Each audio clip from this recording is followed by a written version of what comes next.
मुसलमानों के लिए, मुसलमान भाइयों के लिए खुदा के नाम से एक संदेश देना चाहता हूं। भारत में जितने मुस्लिम भाई मेहनत किए उसके अनुसार पाकिस्तान पाए।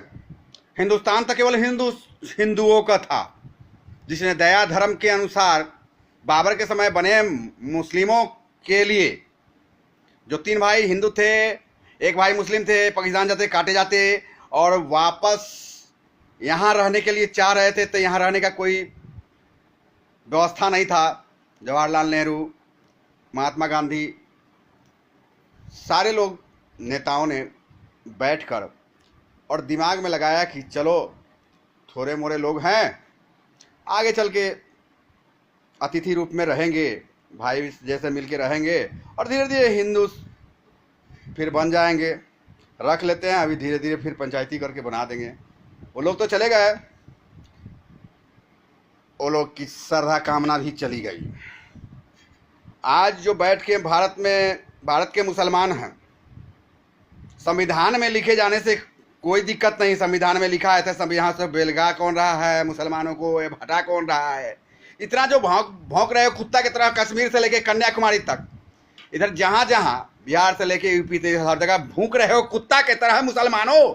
एक दिन तुम ही मुसलमानों के भूखने से सारे मुसलमान मारे जाएंगे, काटे जाएंगे। नहीं समझते हो? अभी सोचो, 70 वर्ष 60 वर्ष अगर तुम लोग को रखना नहीं चाहते तो 60 वर्ष 70 वर्ष में तो पाकिस्तान की तरह 30% हिंदू 3% हो गए। अगर हिंदू के मन में कोई प्रॉब्लम होता, अभी तक तो तुम सारा जगह तुम ही जो है सो हत्या करने में मुस्लिम तेज, आतंकवादी में मुस्लिम तेज, नीचे गंदा काम करने में मुस्लिम तेज, गौ माता के दूध सेवई खाते हो ईद में और गौ माता को मारते हो। किसका दूध से बनाओगे सेवई? किस चीज से सेवई खाओगे? अगर अल्लाह ने सेवई नहीं खाया होता तो सेवई का प्रचलन नहीं होता। अल्लाह क्या पानी में सेवई बनवा के खाते थे या खिलवाते थे? आदेश दिए थे। तुम मुस्लिमों को मैं फिर समझा रहा हूं कि अपने पैर अपने काटे। लालू प्रसाद के राज में 15 वर्ष राज में ज्यादा ग्वार ही बिहार में कटाया। उसी प्रकार से पूरे इंडिया में तुम लोग को जो है ना पंख जम गया है मुस्लिमों। मैं भी मुस्लिम हूं, लेकिन मैं बोलता हूं कि तुम लोग जो है सो पंख जम गया है। मैं लेकिन ईमानदार और पक्का मुस्लिम हूं, पक्का। मैं ईमान के प्रति जवाबदेह हूं। जिस मुस्लिम को ईमान पक्का नहीं हो वो कभी मुसलमान नहीं हो सकता है। यहां तो मुसलमान जितना देख रहे हैं, मौलवी को तो ये देश का ही पूरा जो है सो पढ़ा लिखा मौलवी, एको को मौलाना नहीं है। अल्लाह का नहीं चल रहा है, मौला का चल रहा है, मौलाना का चल रहा है। फारसी के भेंट नहीं, फारसी में पूरा कुरान पढ़ गए। कुरान का कुछ नहीं, कुरान का कुछ नहीं चल रहा है। सारा कुरान खत्म हो गया। आईएसआई का मार्ग चल रहा है। भारत में आईएसआई मार्ग नहीं चलेगा। अभी सोचो ना कि हिंदू अगर गुस्साता नहीं है, गुस्सा गया, तो हम लोग भी तो यहाँ सीधी दर पीढ़ी रहते आ रहे हैं और रहेंगे। कोई दिक्कत नहीं, कोई हमें हटा नहीं रहा है, कोई बेलगा नहीं है, कोई हमको दिक्कत नहीं है। लेकिन मन इतने मुसलमानों का बढ़ गया है, पूरे इंडिया में मुसलमानों का इतना मन बढ़ गया है, बाहर के मुसलमानों के प्रति, आईएसआई के प्रति इतना रुझाव हो गया है। अभी सोचो कि रात रात अगर मुसलमान हिंदू अगर विचार कर लेते, एक मुसलमान को काटने के लिए 75 गो हिंदू होगा, कहां जाओ, कितना लड़ोगे? आतंकवादी से मिला के तू कश्मीर को पाकिस्तान को देना चाहता है? तुम्हारे बाप का पाकिस्तान है, आजादी मिलना चाहता है, आजादी तुम्हारे बाप का है। 1947 में आजादी मिल गया, अब तुम्हारे बाप का क्या चाहिए? तुम्ही जैसे सारे मुसलमान और तुम्हारे जैसे कांग्रेस के जितने मुसलमान हैं, चंट है मुसलमान नेता, ये सारे हिंदुस्तान के मुस्लिमों को कटवा देगा एक दिन। मैं जानता हूं। अभी से सुधर जाओ मौलवियों। जितना जोर से चिल्लाते हो डिबेट पर, तो रहम तो हिंदुओं का है कि हम लोग इतना चिल्ला के आराम से रह रहे हैं, अभी तक रहम किए हुए हैं। 370 धारा भी कश्मीर का हटेगा। और बाबरी मस्जिद भी बनेगा। पक्का ईमान नहीं वो मुसलमान है कहां? जिस देश में खाते हो, गाते हो, रहते हो, जिस देश का खून है, उसका मिट्टी है, देश के लिए गर्दन हलाल करा लो, कटवा लो। गाय का गर्दन काटते हो और नाहक में हिंदुओं का शिकायत करते हो, उल्टा सीधा बोलते हो। ये पत्रकार है जो है सो कभी सब ये साले पढ़े लिखे होके भटियारपन भरुआन करते हैं, पैसा लेके सारे विदेश से फंडिंग आता है और मुसलमान के बच्चा को कटवाया जाता है। अलगाववादी के नेता जो है तो अपने बच्चे को विदेश में एसी में रखे हुए हैं। ये ससुर सब पैसा कमाने का नेता के तरीका रखे हुए है। कांग्रेस का साला बधुआ मजदूर बना हुआ है सारा मुसलमान। 8वां तक पढ़ा के मस्जिद में पढ़ाई होगा, मेन धारा से पढ़ाई पढ़ो, अफसर बनो। साला सबसे नीचे काम गोली चलाना, छिनराई करना, लबराई करना, कोठा पर मौगी के ले जाके बेचना, ये सारा साला मुसलमाने के काम है। जितना नीच है, कबाड़ा बेचना, उल्टा सीधा हेन तेन कबाड़ी तबाड़ी सब्जी बेचना, उल्टा सीधा। अरे 70 वर्ष में पढ़ने नहीं दिया कांग्रेस पार्टी। कांग्रेस पार्टी 70 वर्ष में मुसलमानों का सबसे बड़ा अगर कोई दुश्मन है, पक्का निखक्का दुश्मन है तो मुसलमानों का कांग्रेस पार्टी है। उसी ने 65 वर्ष में मुसलमानों को इतना नीचे बदुआ मजदूर बना दिया है। आज रहन सहन से लेके भाव भौला से लेके हर चीज अगर गड़बड़ाया है। कहीं कहीं जगह नहीं है इंडिया के अंदर में, नौकरी में न किसी चीज में न अगर नहीं है हक, तब पूर्ण रूप से हम लोग का है। रहने का, खाने का, पीने का आजादी है। लेकिन अगर हमारा कोई शोषण किया है तो वह जवाहरलाल के फैमिली और ये राहुल गांधी का कारोबार जो चल रहा है, सारे मुसलमानों को कटवा के एक दिन दम लेगा। इंसानियत है। देश का कोई प्रधानमंत्री है तो उसको गाली देना। देश में कश्मीर है तो पाकिस्तान अलग देश है। जात से या धर्म से क्या होता है? ये धर है तो धर्म है, ये धर चला जाएगा सारा धर्म खत्म। मैं पूरे हिंदुस्तान के एक एक मुसलमान से कहना चाहता हूं, यह जाकिर हुसैन का कहना है कि मान लो और इंसानियत भाई है, भाई अद्दी बना के रखो, भाई भाई बना अद्दी बना के रखो। नहीं तो अगर मंदिर नहीं बनाने दे रहे हो, अगर मंदिर कोर्ट से हट के अगर राजनीतिक के माध्यम से बना लिया, फिर किस बात पर तुमसे एहसान? 370 नहीं हटने के चलते वहां कोई दूसरा घर नहीं बना रहा है, दूसरा वहां जो है सो जमीन नहीं ले रहा है कश्मीर में। इसीलिए आतंकवाद साठ के अलगाववादी पैसा लेते हैं अरबों खरबों चाइना से और पाकिस्तान से। ये जो राहुल गांधी पाकिस्तान से और चाइना से और 2-3 और देश है जिसका नाम नहीं बताना चाहते हैं, लेके पैसा और 19 में तैयारी कर रहे हैं कि काट मार कराएंगे और खूब पैसा बांटेंगे, जीत जाएंगे गद्दी पर। गद्दी के लिए साला तुम तो ना तू साला भरुआ तेगुला राहुल गांधी, ना तो तू रहा हिंदू, ना पक्का हिंदू, ना पक्का तू मुसलमान और ना पक्का तू चर्च। तू कुछ नहीं है, तेरा बुद्धि नहीं है। पप्पू खप्पू गप्पू मतारी के गोदी में अभी तक बैठा हुआ है। मुतने पेशाब करने जाना होता है तो तू मम्मी से पूछता है, और जब यहाँ कोई हिंदुस्तान में कोई घटना घटता है तब तू चल जाता है विदेश में आराम फरमाने। पहचान में नहीं है, तुम्हारे नसीब में कभी प्रधानमंत्री का सीट नहीं है जी। तू क्या प्रधानमंत्री बना? प्रधानमंत्री बनने के लिए बड़ी मेहनत करता है।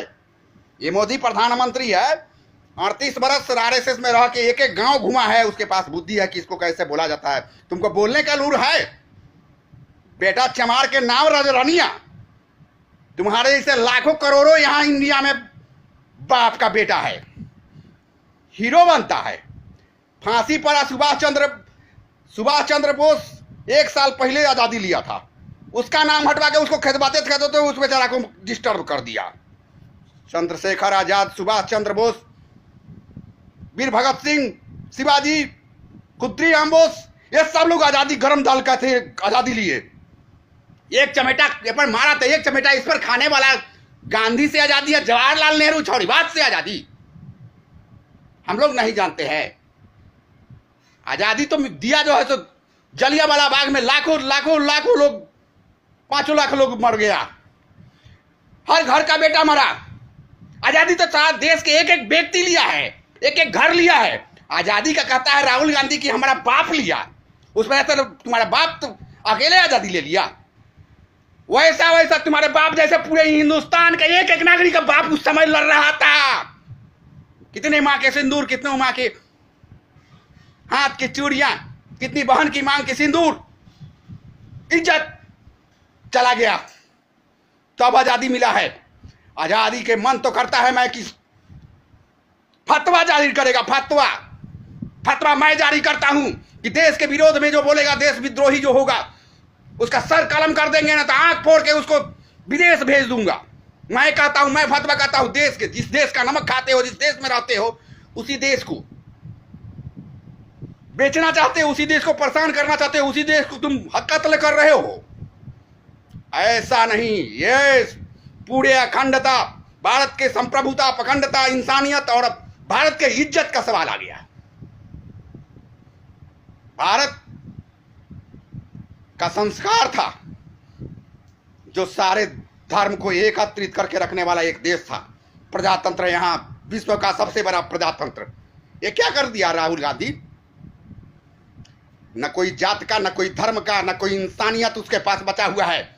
ये तो इटली बेच के जाना चाहता है कि हमकी प्रधानमंत्री बने, आज 4 गो स्टेट को बेच के इटली भागे मां बाप बेटा। मुसलमान लोग यहां पीढ़ी दर पीढ़ी रहे हैं। राहुल गांधी का खानदान टोटली फुल्ली मुसलमानों का शोषण किया है। आज तक मुसलमान पढ़ा लिखा नहीं हुआ, ना कोई इसको आरक्षण मिला, ना तो इसको कोई जगह मिला। केवल चमचाई करने का कांग्रेस पार्टी के पीछे पीछे गोरधरिया, जिसको मुल्ला को देखो, जिस रमुल्ला को देखो, दाढ़ी बढ़ा के कांग्रेस पार्टी का राहुल गांधी के खानदान का गोड़ छूते छूते उसका माथ किया गया, उसका हाथ किया गया, उसका बुद्धि खत्म हो गया। अभी से जागो, इंसानियत रखो।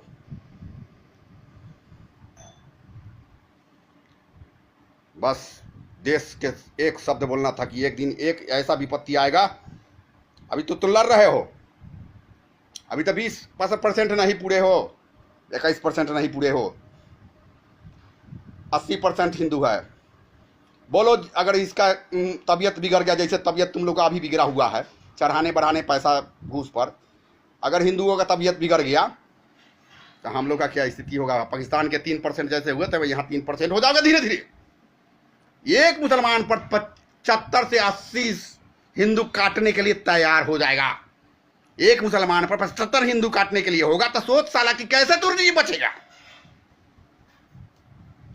इंसानियत के तरह जियो, पक्का ईमान रखो। जिस मुसलमान में पक्का ईमान ना हो वह मुसलमान नहीं है। मुसलमान, अल्लाह कुरान कुछ कहता है, यहाँ के मौलाना कुछ कहते हैं, ISI का पाकिस्तान द्वारा यहाँ फरमान कुछ और जारी होता है। वही आदमी बच्चा को ढेला देता है, पत्थर देता है, अब वही आदमी पीछे से पैसा लेके बच्चा को महीना भी दे रहा है। वही आदमी स्कूल में जो है सो आग लगवा रहा है। अरे ये कौन सा तमाशा है? जिस तरह से तुम कश्मीर में कर रहे हो कि कश्मीर में मुस्लिम की संख्या ज्यादा है और हिंदू का की संख्या कम है और तुम वहां पर चलती चला रहे हो, अगर वही हाल सारे इंडिया के एक एक स्टेट में कर दिया हिंदू, कहाँ डूबोगे, कहाँ रहोगे? एक तो पत्नी है जो तलाक के नाम पर जो है सो हिंदुओं के पास जाके बैठा है, तो नीलाम हुआ है इज्जत। तो इज्जत बचा। तब औरतें तब ना फोन पर व्हाट्सएप पर बोल रही है कि हिंदुओं से शादी करेंगे और 7 जन्म का रिश्ता रखेंगे। कहाँ जाओगे? अभी से सुधरो मुसलमानों भाइयों, पूरे इंडिया के मुसलमान भाइयों को मैं कह, अभी से सुधरो, इंसानियत रखो, भयद्दी में जियो। बहुत जनरेशन रहना है, बहुत उताने से नहीं होता है, उताओगे तो जाओगे। जय हिंद, खुदा हाफिज। मेरे बात से मुकरने पर 2035 के पहले, अगर 30 के पहले यहाँ अगर नहीं सुधरे आप लोग, ना इंसानियत जैसे बात नहीं किए, भयद्दी जैसे हिंदू मुस्लिम सिख ईसाई सब भाई भाई बन के नहीं रहे, अगर इसी तरह बढ़ते रहे तो ज्यादा दिन नहीं, 30 के पहले यहाँ 3% मुसलमान होगा। जय हिंद, खुदा हाफिज।